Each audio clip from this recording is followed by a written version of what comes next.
ladies, it's Raquel here. Welcome to Women Living Torah, and today I want to share with you some circumcision comfort tips I have for after our sons are circumcised. Now, circumcision is not necessarily a really glamorous topic to talk about, but if you are a Torah pursuant woman who is still in your childbearing years, who has the potential to produce a male child, then it's definitely a relevant one. And so I have now circumcised two sons, or rather had them circumcised. I know after the circumcision of my first, I was just an emotional wreck on the way home. I cried the whole way home. And part of it was just, an emotional relief that everything had gone well and my baby was now sleeping peacefully and he didn't seem like he was in pain anymore. And just so thankful that everything was good because I had heard so many negative stories from the crunchy community. And then the other part is because, your baby has just had a circumcision. They have just been cut. They have just bled. They have just cried, and you want to comfort them. And I just didn't know what to expect. I didn't know how I could comfort him, and that was what caused so much fear and uncertainty and emotion. But with my second son's circumcision, I now knew what to expect, and I now have 4, kind of 5, but the 5th one's not really accepted by most mainstream people, for comforting them after the circumcision. So the first thing I do after my son's circumcision, which takes about 5 to 15 minutes, it's a really fast procedure, and my sons don't feel it because they do receive pain relief during the procedure, but once that starts to wear off a few minutes later, I make myself available to do nothing but nurse. We're not getting in the car, we're not going home, I'm sitting in the waiting room, and I'm just nursing. And so my sons, they'll cry a little, then they'll nurse, they'll cry a little, then they'll nurse, and they'll cry a little, and then eventually they'll just start nursing, and they'll keep nursing until they fall asleep. And I don't take them off. I let them take themselves off of the breast because they're still suckling in their sleep, and that suckling and the nursing is actually producing endorphins and pain relief for them. So I let them nurse as long as they like. I've got nothing else on the agenda. I'm just letting them nurse as much and as long as they want to. Once they fall asleep, once they take themselves off of the breast, then we get in the car and we go home. Neither of my sons have acted like they were in any pain after that initial 20 minutes. The second comfort measure is I use cloth diapers. Cloth diapers, I feel like, are just much more comfortable and cushy for that circumcision healing to take place than disposable diapers, which I find to be more irritating and scratchy to the circumcision site. It's almost like a big gauze pad that is encompassing the whole area, as opposed to those little small gauze squares that have corners that are poking them and that can bunch up uncomfortably. It's just a lot more comfortable, I feel, for my baby to have that cloth diaper than a disposable one. I did learn with my firstborn not to use microfiber cloth diapers, which I wouldn't anyway.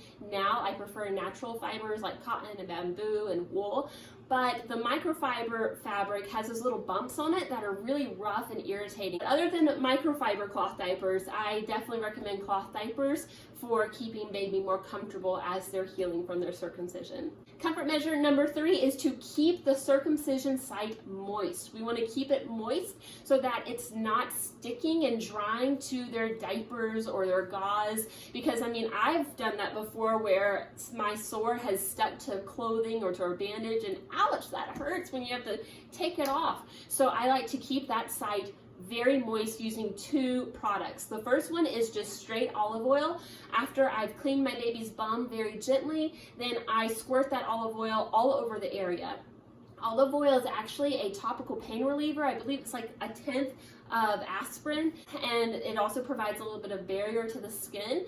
But then the second thing I do is I put on a really thick, creamy ointment. I have a homemade comfrey salve, which I use. It has beeswax in it. It's really thick, and it acts as a barrier between the skin and the diaper. But my pediatrician with one of my sons recommended bacitracin zinc, which you can pick up at the store. It's a really thick ointment. And so the whole purpose of this ointment is that it's not going to soak into the skin really easily. It's not water-based, but it's really thick. It's going to be a barrier to sit atop the skin, not to be soaked in. And so that keeping it moist is going to really help with diaper changes as the circumcision site is healing. The fourth comfort measure that I do, but I still have that fifth one for you that's not official, is I like to give my baby an infant massage with lavender essential oil, and my carrier oil is olive oil. I usually rub his feet because I don't want to go too far up on his legs or thighs where, you know, how that soreness can kind of spread outside of the immediate site to other areas.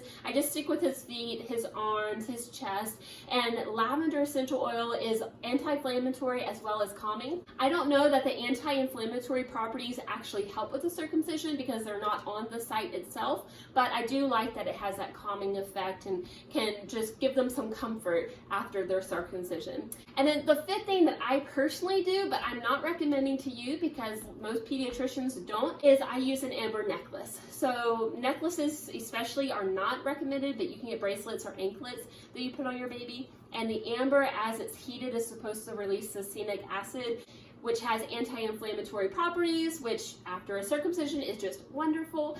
But I don't know that that is actually true. I know that I have used amber necklaces before for my babies when they are teething, and I've not used them, and I feel like I notice a difference. It could just be like a placebo type of effect going on. I don't know, but that is something that I do with my babies, is I let them wear an amber necklace after their circumcision in hopes that it is helping to reduce inflammation at that circumcision site and helping them to be more comforted and feel better. So there are the 4 official, but really 5 things that I personally do after my son's circumcision to give them some comfort and help them get through that healing period with as little discomfort as possible. I truly believe that they are effective because my sons, after that initial 20 minutes, have not shown any signs of discomfort or pain. There's no crying at diaper changes. They're nursing just fine. They're not extra fussy. I mean, everything is just fine. And so I praise Yahweh for that.